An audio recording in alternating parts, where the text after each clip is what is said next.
जय हिंद, नमस्कार दोस्तों। आपका हमारे यूट्यूब चैनल पर स्वागत है। आज हम सी टेट प्रीवियस ईयर जो कि जनवरी 2021 का पेपर है, इसको कराने चल रहे हैं, सॉल्व कराने चल रहे हैं। तो इसमें जो सीडीपी का 30 क्वेश्चन है, इस 30 क्वेश्चन को सॉल्व करेंगे। और जो लोग चैनल पे नए हैं वो लोग चैनल को सब्सक्राइब कर देंगे और साथ में बेल आइकन भी प्रेस कर देंगे। देखिए, ये प्रीवियस ईयर क्वेश्चन को सॉल्व करने के क्या फ़ायदे हैं। तो इसके कई फ़ायदे हैं। एक तो आपको प्रैक्टिस हो जाती है, दूसरा आपको ये पता चल जाता है कि आपका जो क्वेश्चन है वो क्वेश्चन किस टाइप का पूछा जाता है, और क्वेश्चन की प्रकृति क्या है, क्वेश्चन की संरचना, उसका कठिनाई लेवल क्या है, ये सारी बातें हमको पता चल जाती हैं। तो देखिए, आज हम सीडीपी करने चल रहे हैं। तो सीडीपी का जो पहला क्वेश्चन है, चाइल्ड डेवलपमेंट पेडालॉजी, बाल विकास एवं शिक्षा शास्त्र, इसी को बोला जाता है। ये हूबहू आपका ये पेपर ही हमने उठा लिया था, जो कि जनवरी 2021 में प्रश्न यहाँ से पूछे गए थे। अब आइए इसको करते हैं। तो देखिए, प्रश्न क्रमांक 1 है कि एक खेल क्रिया के दौरान चोट लगने पर रोहन जो है रोने लगा। यह देखकर उसके पिता ने कहा, लड़कियों की तरह व्यवहार न करो, लड़के रोते नहीं। पिता का यह कथन, अब ऑप्शन ए है, लैंगिक रूढ़िवादिताओं को दर्शाता है, लैंगिक रूढ़िवादिताओं की चुनौतियों को देता है। ऑप्शन बी है, लैंगिक भेदभाव को कम करता है। ऑप्शन डी है, लैंगिक समानता को बढ़ावा देता है। बताइए कौन सा ऑप्शन सही होगा। बताइए कौन सा ऑप्शन सही होगा। तो देखिए, इसमें क्या है कि लैंगिक रूढ़िवादिताओं को दर्शाता है, इसको भी छोड़े रखे हैं। लैंगिक रूढ़िवादिताओं को चुनौती नहीं होगा। देखिए, जिस भी ऑप्शन में चुनौती आ जाए वो ऑप्शन पूरी तरह से गलत माना जाएगा, एक निगेटिव टैग वर्ड है। लैंगिक भेदभाव को कम करता है, ये तो किसी कीमत पे नहीं होगा, क्योंकि ये भेदभाव ही तो दर्शा रहा है। और लैंगिक समानता को बढ़ावा देता है, इस ऑप्शन में कहीं भी समानता जैसे मतलब वो नहीं दिख रहा है। चूँकि इस स्टेटमेंट को पढ़ने से ही पता चल रहा है कि ये समानता की बात नहीं कर रहा है, बल्कि ये मतलब दुर्व्यवहार की बात कर रहा है, पक्षपातपूर्ण भावना की बात कर रहा है। तो इसका ऑप्शन क्या सही हो जाएगा? ऑप्शन ए सही हो जाएगा। रूढ़िवादिताओं को दर्शाता है, लैंगिक रूढ़िवादिताओं को दर्शाता है। चूँकि जो लड़का हो चाहे लड़की, ये बराबर और समान होते हैं, इनमें कोई रूढ़िवादिता नहीं होती है। तो ये ऑप्शन आपका ए सही हो जाएगा। फिर है ऑप्शन नंबर 2, क्वेश्चन नंबर 2, एक प्रगतिशील कक्षा में, ऑप्शन ए है अध्यापक को अटल पाठ्यक्रम का पालन करना चाहिए। ऑप्शन बी है विद्यार्थियों में प्रतिस्पर्धा पर बल देना चाहिए। ऑप्शन 3 है संरचना के लिए प्रचुर मौके प्रदान करना चाहिए। ऑप्शन 4 है विद्यार्थियों को उनके अकादमिक अंकों के आधार पर नामांकन करना चाहिए। अब बताइए कौन सा ऑप्शन सही होगा। अब कौन सा ऑप्शन सही होगा? देखिए, इसका क्या है, ऑप्शन में देखिए इसमें दे रहा है अटल पाठ्यक्रम का पालन करना चाहिए। आप ज़रूरी नहीं है कि जो पाठ्यक्रम है उसी को ही पढ़ाएं, मतलब जो आपका सिलेबस है उसी का पालन करें। आप इधर उधर की चीज़ें या थोड़ी बहुत पाठ्यक्रम से हट करके ना बताएं, क्योंकि हमारा एनसीईआरटी यह कहता है, एनसीईआरटी 2005 में साफ लिखा है कि जो है पुस्तकीय ज्ञान से बाहर के ज्ञान को भी बच्चों को बताना ज़रूरी है। फिर दूसरी बात ये कहता है कि विद्यार्थी को में प्रतिस्पर्धा, जिस भी ऑप्शन में प्रतिस्पर्धा या मतलब प्रतियोगिता या कंपटीशन मिल जाए वो निगेटिव टैग वर्ड होता है, वो अपने आप में ही गलत हो जाता है। तो ये ऑप्शन होने से रहा। फिर अगली बात कहता है कि ज्ञान को की संरचना के लिए प्रचुर मौके प्रदान करना चाहिए। देखिए, बिल्कुल सही कह रहा है कि ज्ञान का जो जो भी संरचना है इसके लिए आप अपने विद्यार्थी के लिए प्रचुर अवसर दीजिए, मौका दीजिए, तो आप मतलब कुछ न कुछ स्वयं से सीखेगा। और ये प्रचुर मौका अवसर देना, ये अपने आप में पॉजिटिव टैग वर्ड है, इसलिए आपका ऑप्शन ये सी सही हो जाएगा। अगला है, अब हमको यही नहीं रुकना है, अगला भी देखना है कि विद्यार्थियों को उनके अकादमिक अंकों के आधार पर नामांकन करना चाहिए, जो कि पूरी तरह से गलत है। आप उसके अकादमिक अंक के आधार पर नामांकन नहीं करेंगे। फिर अगला क्वेश्चन है,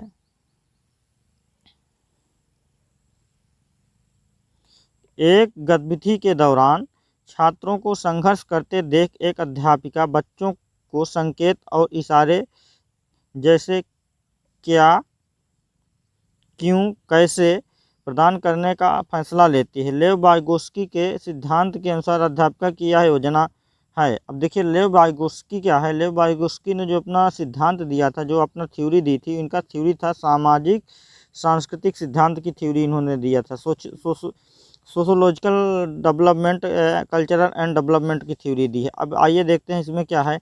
तो बच्चों को अधिगम के लिए अनुप्रेरित एवं निष्प्रेरित करना। देखिए बच्चे को जो है आप कभी भी मतलब अधिगम के लिए निष्प्रेरित नहीं करेंगे, तो ये ऑप्शन गलत हो जाएगा। फिर है बच्चों में प्रत्याहार निकास प्रवृत्ति पैदा करना, ये भी ऑप्शन गलत हो जाएगा। प्रत्याहार और निकास प्रवृत्ति नहीं पैदा करना है। बच्चों की प्रक्रिया अधिगम की प्रक्रिया में अर्थहीन होती है, ये तो पूरी तरह से गलत हो जाएगा। अधिगम का मतलब होता है सीखना, और सीखने की प्रक्रिया मतलब पूरी तरह से अर्थहीन हो, ऐसा हो ही नहीं सकता। तो ऑप्शन आपका क्या सही हो जाएगा, ऑप्शन बी सही हो जाएगा। वैसे स्टेटमेंट भी यही कहता है कि पाण या सहारा या ढांचा देना, मतलब आप बच्चे की ओर संकेत करके कुछ उसको सहारा दे देंगे, सिखा बताएंगे, तो अगली कड़ी वो अपने आप सीख लेगा, अपने आप समझ जाएगा।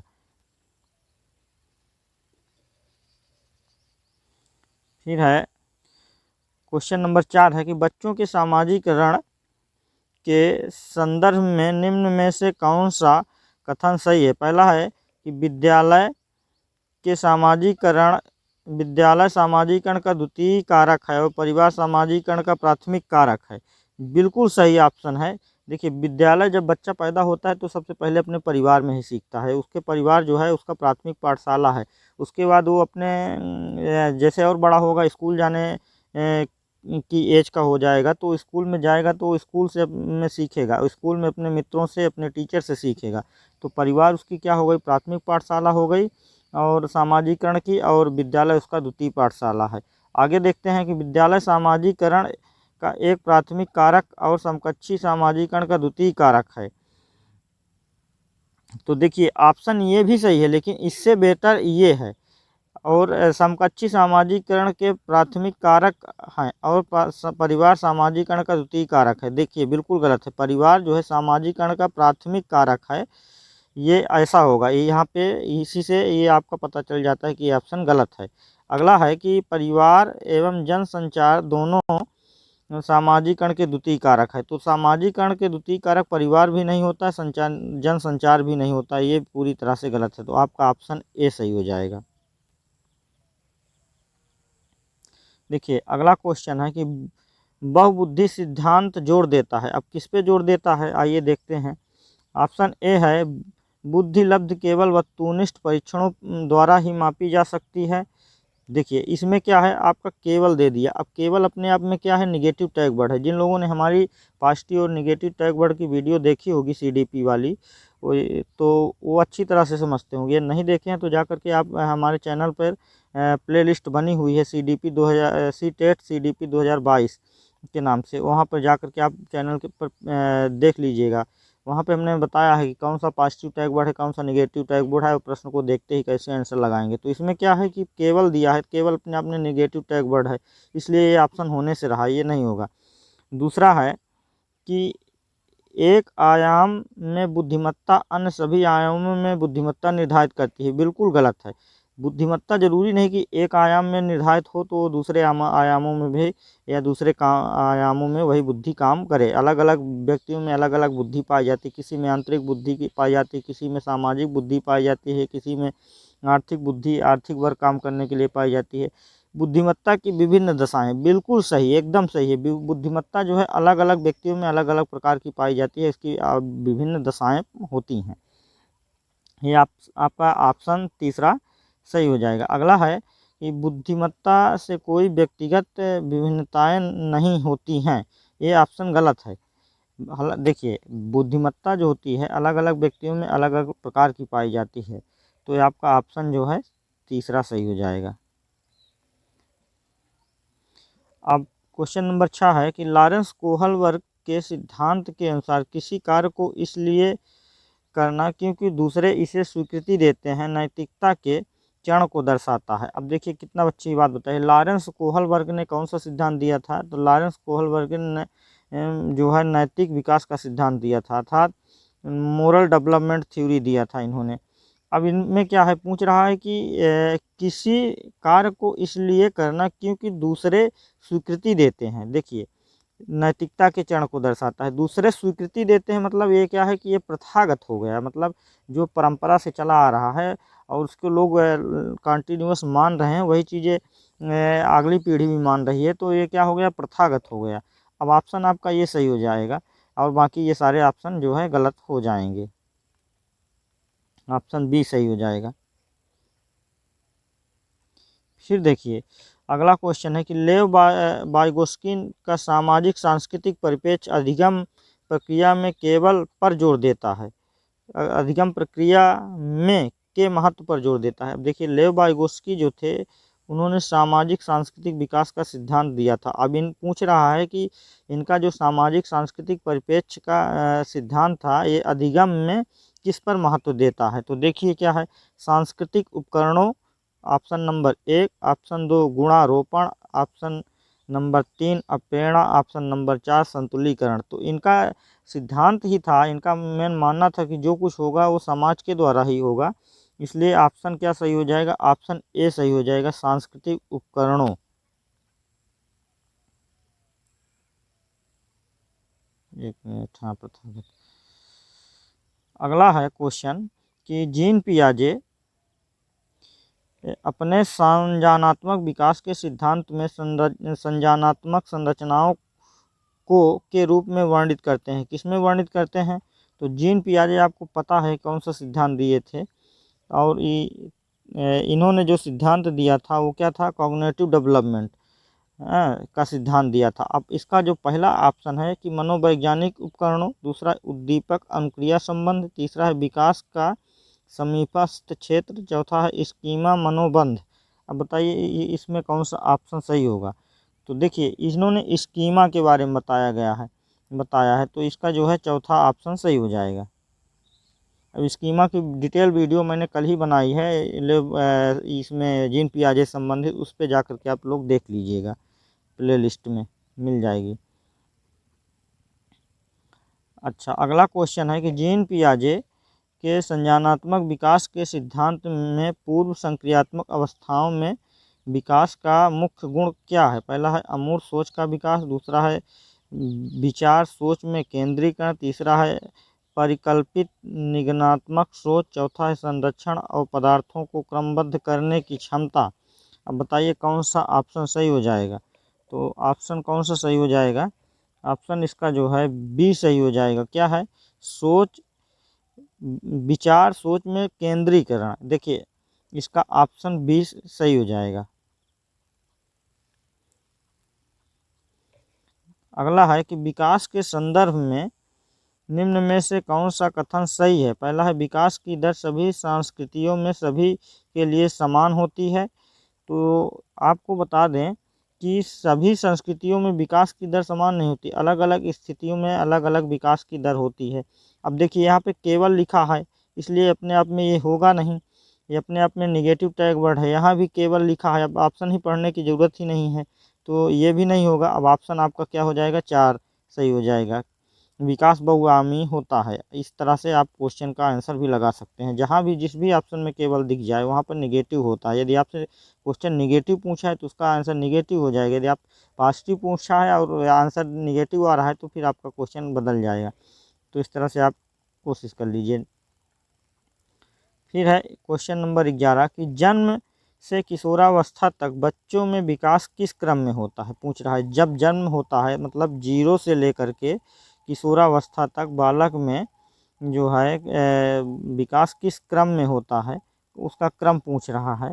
तो आपका ऑप्शन क्या हो जाएगा, पहला है सांवेदिक मूर्त अमूर्त, दूसरा है ऑप्शन अमूर्त सांवेदिक मूर्त, तीसरा है मूर्त अमूर्त सांवेदिक, चौथा है अमूर्त मूर्त सांवेदिक। अब बताइए कौन सा ऑप्शन सही हो जाएगा। देखिए इसमें दिया है ऑप्शन नंबर 2 में दिया है अमूर्त। तो जब ये पूछ रहा है कि जन्म से, तो जन्म से जब उसका जन्म हो जाएगा तो क्या हो जाएगा, मूर्त हो जाएगा। तो ऐसी स्थिति में ये नहीं होगा। यहाँ पर भी अमूर्त दिया है इसलिए भी नहीं होगा। इसका सीरियल ही गड़बड़ हो जाएगा। यहाँ पर भी अमूर्त दिया इसलिए नहीं हो जाएगा। पहले जब बच्चा जन्म लेगा तो उसका विकास क्या होगा, सांवेदिक होगा। क्या होगा, सांवेदिक होगा। फिर वो क्या होगा, मूर्त, मतलब वो किसी चीज़ को देख करके वो सीखेगा। अब फिर जब वो और बड़ा हो जाएगा तो वो अमूर्त चीज़ों का संप्रत्यय बनाना शुरू कर देगा। इसलिए ऑप्शन आपका ए सही हो जाएगा। देखिए इधर इंग्लिश वर्जन का भी है, जो लोग इंग्लिश के वाले स्टूडेंट हैं वो भी देखते चलेंगे, इंग्लिश मीडियम वाले। एक प्रगतिशील कक्षा में व्यक्तिगत विभिन्नताओं को किस प्रकार देखा जाना चाहिए। पहला है अधिगम की प्रक्रिया में बाधा। देखिए ये पहले ही जो है गलत हो गया, ये पहले ही ऑप्शन गलत हो गया है आपका। अधिगम की प्रक्रिया में बाधा, ये पहले ही गलत हो गया। अध्यापक के पक्ष पर असफलता, ये आपका अध्यापक के पक्ष पर असफलता, ये निगेटिव टैग वर्ड है, ये भी गलत हो गया। फिर है आपका कि योग्यता आधारित समूह बनाने का मापदंड। देखिए योग्यता आधारित छोटा बच्चा है, उसके लिए क्या समूह या क्या मापदंड तैयार करेंगे, मापदंड निगेटिव टैग वर्ड है। और ऑप्शन आपका ये सही हो जाएगा चौथा।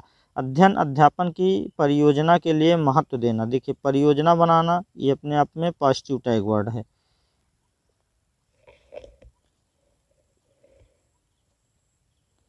फिर क्वेश्चन नंबर 13 है, एक समावेशी कक्षा में पर जोर होना चाहिए। पहला है प्रदर्शन अभिमुखी तथ्यों अभिमुखी लक्ष्यों पर। दूसरा अभिवेदी समरूपी निर्देशों।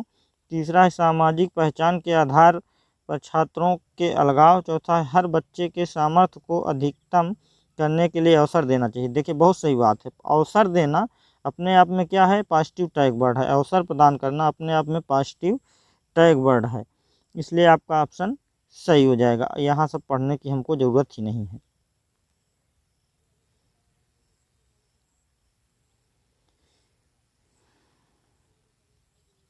दिव्यांगजन अधिकार अधिनियम 2016 के अनुसार निम्न में से किस शब्दावली का प्रयोग उपर्युक्त है। पहला है मंदित छात्र, दूसरा है विकलांग छात्र, तीसरा है छात्र जिससे शारीरिक दिव्यांगता है, चौथा है छात्र जिसे अशक्त शरीर है।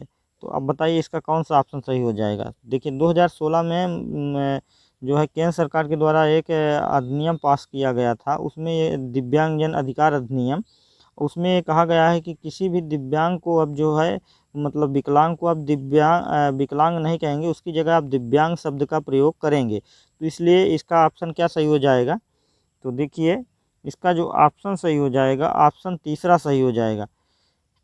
छात्र जिसे शारीरिक दिव्यांगता है, इसकी जगह पहले क्या प्रयोग होता था, विकलांग शब्द प्रयोग होता था, अब इसकी जगह दिव्यांगता शब्द प्रयोग होने लगा है।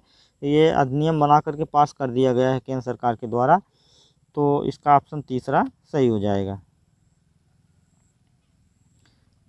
अब क्वेश्चन नंबर 15, अधिगम कठिनाइयों से जूझते छात्रों की ज़रूरतों को संबोधित करने के लिए एक अध्यापक को क्या नहीं करना चाहिए। पहला है दृश्य शब्द सामग्रियों का इस्तेमाल, तो ये तो करना ही चाहिए, दृश्य शब्द सामग्रियों का इस्तेमाल। इससे भी और देख लेते हैं, संरचनात्मक शिक्षा शास्त्री उपागमों का इस्तेमाल, व्यक्तिगत, अगला है व्यक्तिगत शैक्षिक योजना बनाना, शिक्षा शास्त्र और आकलन की जटिल संरचनाओं का प्रयोग। अब यहाँ पे देखिए बहुत लोग गलत कर देते हैं, ये पॉजिटिव है, ये पॉजिटिव है, ये पॉजिटिव। आपसे क्वेश्चन क्या पूछ रहा है, नहीं करना चाहिए मतलब, तो ये आपसे आपका निगेटिव, ये नहीं करना चाहिए, जो नहीं करना चाहिए ये सही हो जाएगा। ये सही होकर के भी ये तीनों गलत हैं। ठीक है, तो ये आपका क्वेश्चन का ऑप्शन जो है चौथा सही हो जाएगा। ये आप चूंकि यहाँ पे नहीं पूछ रहा है। अच्छा देखिए, सृजनात्मकता की पहचान का प्रमुख लक्षण क्या है। प्रमुख लक्षण क्या है, पहला है कम परिज्ञानता बोधगम्यता, दूसरा है अपसारी चिंतन, तीसरा है अति सक्रियता, चौथा है असतर्कता। अब बताइए कौन सा ऑप्शन सही होगा, बताइए कौन सा ऑप्शन सही होगा। तो इसका जो ऑप्शन सही हो जाएगा वो हो जाएगा अपसारी चिंतन। देखिए एक अपसारी चिंतन होता है, एक अभिसारी चिंतन होता है। मतलब एक में क्या है कि आपका खुला चिंतन होता है, एक में बंद चिंतन होता है। तो इस प्रकार से मतलब फैलाव और क्लोज का संबंध। क्वेश्चन नंबर 17 है कि विविध पृष्ठभूमियों के अध्ययनकर्ताओं को संबोधित करने हेतु एक अध्यापक को, ऑप्शन ए है विविधता संबंधी मुद्दों पर बातचीत टालनी चाहिए। देखिए, बातचीत टालने से कुछ नहीं होगा, आपको बातचीत नहीं टालना है। दूसरा है कि विविध विन्यासों के उदाहरण देने चाहिए। देखिए, उदाहरण देना अपने आप में क्या है, पॉजिटिव टैग वर्ड है, इसलिए ऑप्शन 2 सही हो जाएगा। अगला भी देखते हैं। सभी के लिए मानवीकृत आकलनों का इस्तेमाल करना चाहिए।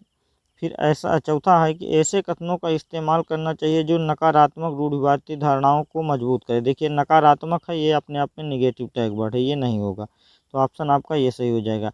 रही बात मानवीकृत आकलों का इस्तेमाल करना चाहिए। मानवीकृत आकलों के माध्यम से छोटा बच्चा नहीं समझ पाएगा। दूसरा है कि विविधता संबंधी मुद्दों पर बातचीत टालनी चाहिए, तो ये भी नहीं होगा, टालनी नहीं चाहिए बल्कि उसको बातचीत करवानी चाहिए।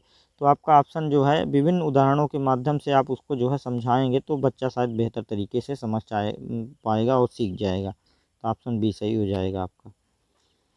फिर आपका अगला क्वेश्चन है कि समस्या समाधान क्षमताओं को किस प्रकार सुसाध्य किया जा सकता है। पहला है लगातार अभ्यास और कार्यान्वयन पर जोर देकर। दूसरा है समस्याओं के हल हेतु जटिल प्रक्रिया के इस्तेमाल को बढ़ावा देकर।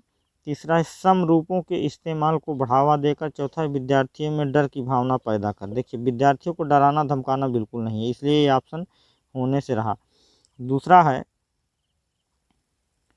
कि समरूपों का इस्तेमाल, क्या सभी बच्चे के लिए एक जैसा चीज़ें स्ट्रक्चर हो, एक जैसे पढ़ाने की तकनीक हो, अलग अलग पृष्ठभूमि से बच्चे आते हैं, अलग अलग तरीके से समझते हैं और सीखते हैं, इसलिए ये नहीं होगा। फिर है लगातार अभ्यास और कार्यान्वयन पर जोर दे करके, तो ये तो ठीक है, लेकिन कहीं इससे कहीं ज़्यादा है कि समस्याओं के हल हेतु अटल प्रक्रिया के इस्तेमाल को बढ़ावा दे करके। देखिए, आप पहले बच्चे की जो समस्या है उसकी निदान करने के लिए सोचेंगे, उसकी फिर उसके बढ़ावा देंगे, फिर तब जा कर के कहीं होगा। तो ऑप्शन आपका जो है सॉरी, गलती हो गई, ऑप्शन आपका तीसरा सही हो गया है कि समरूपों के इस्तेमाल को बढ़ावा देकर। देखिए, आप जो है उसको जो है समरूपों का इस्तेमाल करेंगे तब जा कर के कहीं बच्चा वो सीख पाएगा। कभी कभार गलती हो जाती है, अन्यथा मत लीजिएगा। अधिगम की प्रेरणा को किस प्रकार कायम रखा जा सकता है। पहला है बच्चे को दंड देकर। देखिए, बच्चे को दंड देना, प्रताड़ित करना, उसे डराना धमकाना अपने आप में क्या है, निगेटिव टैग वर्ड है, इसलिए ये ऑप्शन कतई नहीं होगा। प्रेरणा अभिमुखी लक्ष्यों पर जोर देकर, तो ये जो है आपका ऑप्शन बी सही हो जाएगा। नीचे देखते हैं, बच्चों को बहुत आसान क्रियाकलाप देकर। आसान क्रियाकलाप देने न देने का कोई मतलब नहीं है। यंत्रवत याद करना, देखिए याद करना रटना ये अपने आप में निगेटिव टैग वर्ड है, और एनसीएफ 2005 भी हमारा कहता है कि बच्चे को रटंत प्रणाली से मुक्त करना है। फिर अगला क्वेश्चन है शर्मिंदगी, ऑप्शन ए है का संज्ञान से कोई संबंध नहीं। फिर है का संज्ञान पर नकारात्मक प्रभाव पड़ सकता है। ऑप्शन तीसरा है कि बच्चों को अधिगम हेतु प्रेरित करने के लिए बहुत प्रभावशाली है। ऑप्शन 4 है के भाव को अध्ययन अध्यापन प्रक्रिया में बारंबार पैदा करना चाहिए।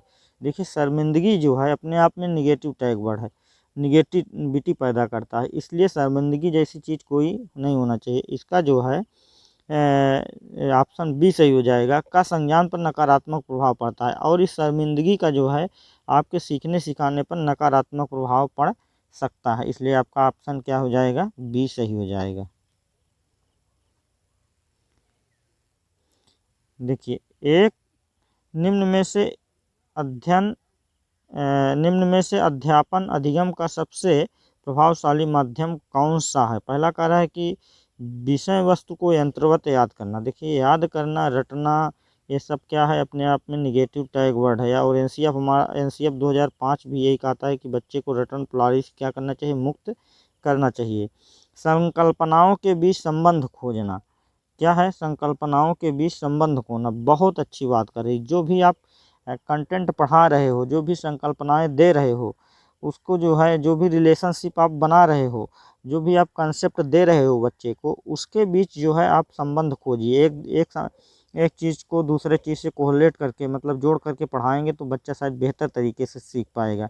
बिना विश्लेषण का अवलोकन, देखिए कोई भी चीज़ आप बिना विश्लेषण के पढ़ाएंगे तो बच्चा उतना बेहतर तरीके से नहीं समझ पाएगा, ये अपने आप में नहीं होगा।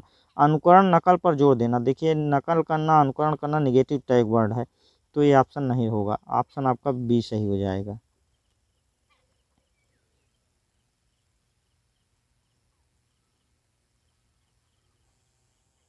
एक क्वेश्चन नंबर 22 है कि एक अध्यापिका को दिए गए किसी कार्यकलाप में छात्रों की विभिन्न त्रुटियों का विश्लेषण करना चाहिए क्योंकि इसके आधार पर वह दंड की मात्रा को निर्धारित कर सकता है। देखिए यहाँ पे आ गया ना दंड, ये अपने निगेटिव टैग वर्ड है। त्रुटियों की समझ अध्ययन अध्यापन प्रक्रिया के लिए अर्थपूर्ण होती है। क्या होती है? अध्ययन अध्यापन के लिए अर्थपूर्ण होती है। चलिए ये अर्थपूर्ण होती है। फिर अगला है कि इसके आधार पर ज़्यादा त्रुटियां करने वाले छात्रों को दूसरे छात्रों से अलग कर देना चाहिए। ये तो किसी कीमत पे नहीं करना चाहिए, कभी आप ऐसा मत करिएगा। केवल देखिए केवल अपने आप में निगेटिव टैग वर्ड है, इसको काट देते हैं तो आपको बचा क्या? ऑप्शन 2 सही हो जाएगा कि त्रुटियों की समझ अध्ययन अध्यापन के लिए की प्रक्रिया के लिए अर्थपूर्ण होती है। यदि बच्चा जितना गलतियाँ करेगा उतना ज़्यादा बेहतर तरीके से सीखेगा और उसकी गलतियों को भी महत्व देना चाहिए, उसको भी समझने की ज़रूरत है। क्वेश्चन नंबर 23 है कि बच्चों को सीखने में कठिनाई होती है तब, पहला है कि सूचना अलग अलग टुकड़ों में प्रस्तुत की जाए, दूसरा है कि वो आंतरिक रूप से प्रेरित हों, तीसरा है अधिगम सामाजिक संदर्भ में हो, चौथा है विषय वस्तु को बहुरूपों में प्रस्तुत किया गया हो। अब बताइए कौन सा ऑप्शन सही होगा? तो ऑप्शन कौन सा सही हो जाएगा? ऑप्शन ए सही हो जाएगा कि सूचना अलग अलग टुकड़ों में प्रस्तुत किया जाए। जब आप किसी भी सूचना को अलग अलग खंडों में प्रस्तुत करेंगे तब बच्चे को सीखने में कठिनाई महसूस होगी, तो ये ऑप्शन ए सही हो जाएगा। अब देखिए वो आंतरिक रूप से प्रेरित होगा, जब वो आंतरिक रूप से प्रेरित होगा तो उसको सीखने में कोई कठिनाई नहीं होगी।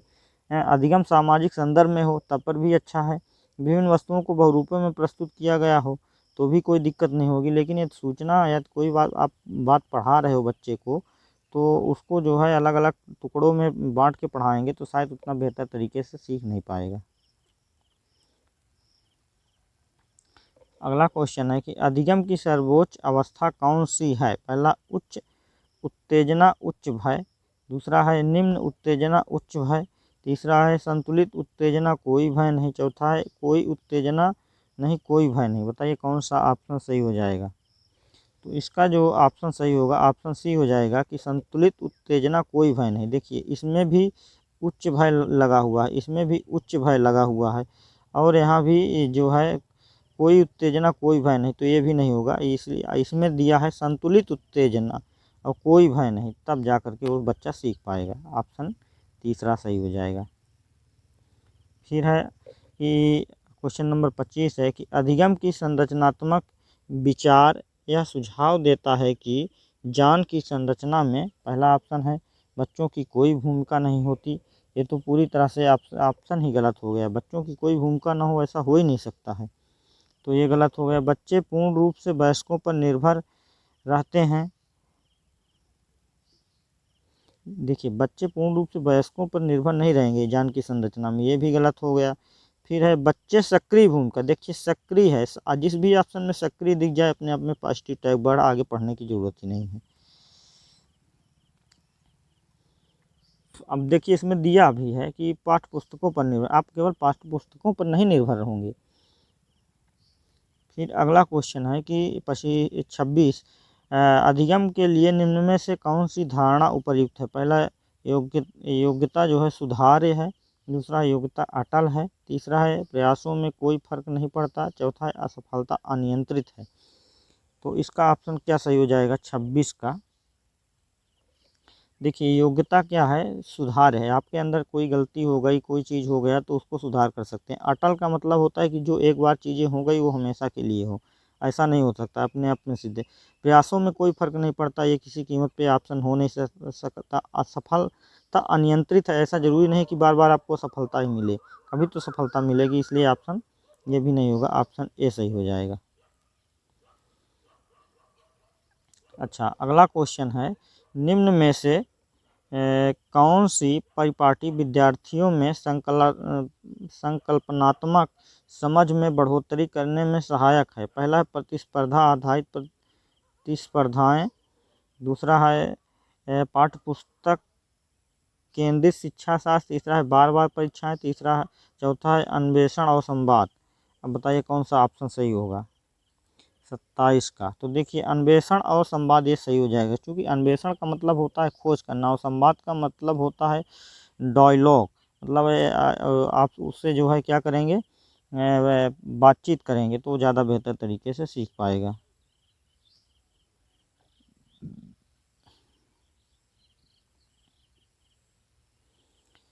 एक कार क्वेश्चन नंबर 28 है कि एक कार के दौरान सायना स्वयं से बात कर रही है कि वह कार पर किस प्रकार प्रगति कर सकती है। लेव वाइगोत्स्की के भाषा और चिंतन सोच के बारे में दिए गए विचारों के अनुसार इस तरह का व्यक्तिगत वाक्य क्या दर्शाता है? पहला है संज्ञानात्मक अपरिपक्वता, दूसरा है स्वनियमन, तीसरा आत्मकेंद्रिता, चौथा है मनोविकार। अब देखिए लेव वाइगोत्स्की की बात कर रहा है, इसकी लेव वाइगोत्स्की की, तो इसमें कौन सा ऑप्शन सही हो जाएगा?